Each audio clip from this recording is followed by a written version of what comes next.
Hi viewers, welcome to filmy beat. నేను మీ అనుష. అమృత, ప్రణయ్ వీళ్ళిద్దరి పేర్లు మన రెండు తెలుగు రాష్ట్రాల్లో తెలియని వారంటూ ఎవరు ఉండరు.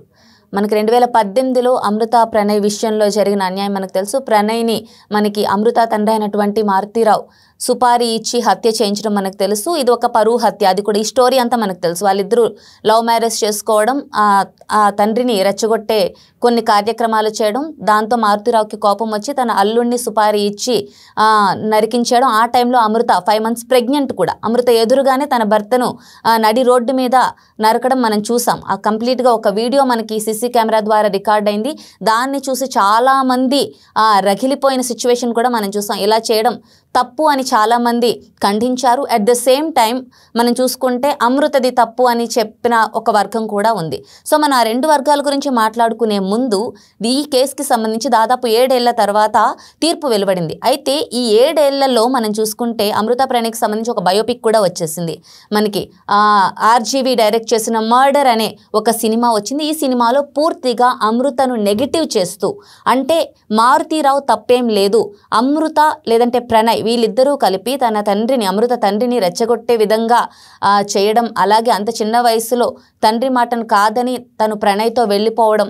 సో ఆ మధ్య ఏవైతే కాన్సిక్వెన్సెస్ జరిగాయో ఇదంతా కూడా ఈ మర్డర్ సినిమాలో మనకి ఆర్జీవి చూపించారు. మొత్తం 1-sidedగా ఉంటుంది సినిమా.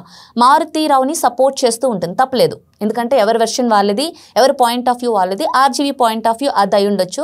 అయితే ఎట్టకేలకు 7 ఏళ్ల తర్వాత ఈ కేసుకు సంబంధించి తీర్పు వెలువడింది. ఈ కేసులో 8 మంది నిందితులు ఉన్నారు. A1గా మారుతీరావు ఉన్నారు.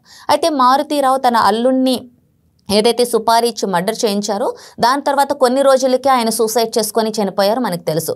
సో A1కి ఆయనే శిక్ష చేసుకున్నారు. ఇంకా A2 ఎవరైతే ఉన్నారో సుభాష్ శర్మ, తను ఏదైతే ఈ మర్డర్ చేయడానికి తన చేతులతో తను నరికాడు కాబట్టి తనకి ఇప్పుడు న్యాయస్థానం అయితే ఉరిశిక్ష విధించింది నల్గొండ SC/ST కోర్టు. అంతేకాకుండా మిగిలిన 6గురు మనం చూసుకుంటే A3గా అస్గర్ అలీ ఉన్నారు. అస్గర్ అలీ కూడా నార్మల్ వ్యక్తి అయితే కాదు, మనకి ISI ఉగ్రవాది. తనకే సుపారీ ఇచ్చి మనకి మారుతీరావు ఈ హత్య చేయించారు. స్వయంగా అస్గర్ అలీకే సుపారీ ఇవ్వడం జరిగింది. ఇక A4గా అబ్దుల్ భారీ ఉన్నారు.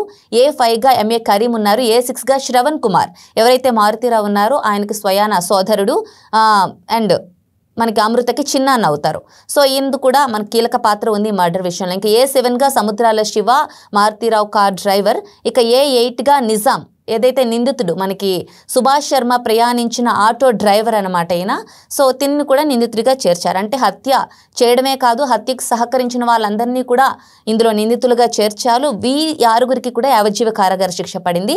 ఎవరైతే మెయిన్ నరికాడో తను సుభాష్ శర్మకు మాత్రం ఉరిశిక్ష న్యాయస్థానం విధించడం జరిగింది. అదైతే ఇదంతా బాగానే ఉంది. మొత్తానికి 7 ఏళ్ల తర్వాత అయినా సరైన తీర్పు న్యాయస్థానం ఇచ్చింది అని చెప్పి కొంతమంది అంటున్నారు. ముఖ్యంగా ప్రణయ్ తల్లిదండ్రులకు న్యాయం జరిగింది, లేదంటే అమృతకు న్యాయం జరిగిందని చెప్పి చాలామంది చెప్తున్నారు. అట్ ది సేమ్ టైం ఇదంతా జరగడానికి అమృతే కారణం, ఇలాంటి ఒక కొలాప్స్ జరగడానికి అమృతే కారణం అని చెప్పి శ్రవణ్ కుమార్తె ఆవేదన వ్యక్తం చేస్తుంది. శ్రవణ్ అంటే మనం ఇంతకుముందు మాట్లాడుకున్న అమృత చిన్నన్న. సో ఆయనకి కూడా ఇందులో యావజ్జీవ కారాగార శిక్ష పడింది కనుక సో శ్రవణ్ కుమార్తె ఆవేదన వ్యక్తం చేస్తూ మొత్తం ఇంత డ్రామా జరగడానికి కానీ, ఇంత దారుణం జరగడానికి కానీ అమృతే కారణం అని చెప్పి తను ఆరోపిస్తోంది. దీన్ని చాలామంది సపోర్ట్ చేస్తున్నారు. అవును, అమృత చేసిన పని వల్లే ఇప్పుడు ఇన్ని కుటుంబాలు సఫర్ అవుతున్నాయి అని చెప్పి. ఓకే, మనం ఈ రెండు విషయాలను ఒకసారి మనం చూసుకుంటే, మన ఆర్జీవి సినిమా పూర్తిగా మనకి మారుతీరావుని సపోర్ట్ చేస్తూ ఉంటుంది, అండ్ ఇప్పుడు అమృతని బ్లేమ్ చేస్తూ కూడా ఉంటుంది సినిమా మొత్తం.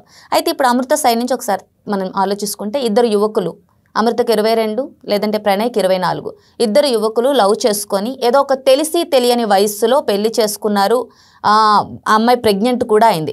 అయితే ఈ టైంలో ఒక తండ్రి స్థానంలో ఉన్న వ్యక్తి ఖచ్చితంగా కొంచెం మనం ఒక పాజిటివ్ యాంగిల్ తీసుకుంటే మెచ్యూర్డ్గా ఆలోచించుంటే బాగుండేది. ఎందుకంటే తనకి తన కూతురంటే అమితమైన ప్రేమ, తన ప్రాణం పెట్టి పెంచుకున్నాడు. అలాంటి కూతుర్ని రాబందులాగా ఒకడు వచ్చి ఎత్తుకెళ్ళిపోవడం ఆయన తట్టుకోలేకపోవచ్చు. ఆయన కోపంలో న్యాయం ఉంది, కానీ కొంచెం ఆయన ఓపిక పట్టి కొంచెం పేషెన్స్తో ఉండుంటే తన కూతురు తన దగ్గరకు వచ్చి ఉండేదేమో. ఎందుకంటే అమృత తన ఫాదర్ దగ్గర అల్లారు ముద్దుగా పెరిగింది. ఆమెను కాలు కింద కూడా పెట్టనివ్వకుండా పెంచారు. సో ఎప్పుడైతే తను ఒక అట్రాక్షన్లో ఒక వ్యక్తిని పెళ్లి చేసుకుందో, సో అక్కడ కొంచెం డిస్కంఫర్ట్ వచ్చినా మళ్ళీ ఫాదర్ దగ్గరికి రావడానికి అవకాశం ఉండేది. కానీ మారుతీరావు క్షణికావేశంలో తీసుకున్న ఒక చిన్న నిర్ణయం, ఏదైతే తన అల్లుడిని చంపించాలని తీసుకున్నారో ఆ నిర్ణయం వల్ల తన కూతురు తన మొహం కూడా తను చనిపోయాక కూడా తన మొహం చూడాలనుకోలేదు. సో అంత దారుణంగా తన మనసు అంత స్టబాన్గా అయిపోయింది అమృత. లేదు, ఒకవేళ కొన్ని రోజులు మారుతీరావు ఓపిక పట్టుంటే మళ్ళీ తన కూతురు తన దగ్గరకు వచ్చి ఉండేదేమో, మేబీ నేను చెప్తున్నా, ఇదొక ఛాన్స్ ఉంది అనేది నాకు అనిపించింది. సో అండ్ ఇలా చంపించడం వల్ల ఒకవేళ ఆయనకు కోపం ఉంది అనుకో, తన కూతురు తన ఇష్టంతో ఆ వ్యక్తితో వెళ్ళింది. అలాంటప్పుడు ఆయన చంపించాలనుకుంటే తన కూతురుని మొదట చంపించాలి. కానీ ఆయన అల్లుణ్ణి చంపించడం అంటే ఇక్కడ ప్రేమతో పాటు మనం స్వార్థం చూడొచ్చు. అంటే తన కూతుర్ని తన దగ్గరికి రప్పించుకోవడానికి ఇంకొక ప్రాణాన్ని తీయడం అనేది ఎంతవరకు కరెక్ట్? తన ఇష్టంతో తను వెళ్ళింది, అలాంటప్పుడు ఇంకొక ప్రాణాన్ని తీయడం అనేది కరెక్ట్ కాదు. సో ఆ విధంగా మనం చూసుకుంటే ఎన్ని రకాలుగా నష్టం జరిగిందంటే, మనం పూర్తిగా అంటే అమృత ఏదైతే ఇమ్మెచ్యూర్డ్గా తీసుకున్న ఒక డెసిషన్ వల్ల మేబీ మారుతీరావు పరువు పోయిండి ఉండొచ్చు. కానీ మారుతీరావు తీసుకున్న క్షణికావేశంలో తీసుకున్న ఒక నిర్ణయం వల్ల ఈరోజు 8 కుటుంబాలు సఫర్ అవుతున్నాయి. 1 కాదు 2 కాదు. అంతేకాకుండా ఒక బిడ్డకు తండ్రి లేకుండా పోయాడు, అలాగే తల్లిదండ్రులకు ఒక బిడ్డ లేకుండా పోయాడు, ఒక భార్యకు భర్త లేకుండా పోయాడు.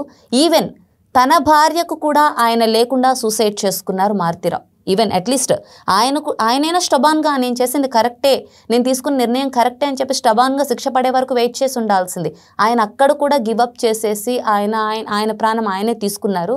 సో మొత్తానికి మనం చూసుకుంటే మొత్తం ఉదంతంలో తప్పు ఎవరిదైనప్పటికీ కూడా 8 కుటుంబాలు శిక్ష అనుభవిస్తున్నాయి. 8 కుటుంబాల్లో ఇప్పుడు శ్రవణ్ కుటుంబం ప్రజెంట్ శిక్ష అనుభవిస్తుంది. అంతేకాకుండా ఇప్పుడు ఎవరైతే A3, A4, A5, A6, A7, A8 వీళ్ళందరి కుటుంబాలకు కూడా ఒక మగ దిక్కు పెద్ద దిక్కు లేకుండా పోతుంది. వీళ్ళందరూ కూడా యావజ్జీవ కారాగార శిక్ష పడింది. అమృత కుటుంబానికి ఒక భరోసా లేకుండా పోయింది. ఈవెన్ అమృత తిరిగి తన జీవితం కొనసాగించడానికి కూడా ఒక హోప్ లేకుండా పోయింది. అయినప్పటికీ కూడా అమ్మాయి స్టబాన్గా తన లైఫ్ లీడ్ చేస్తూ ఉంది.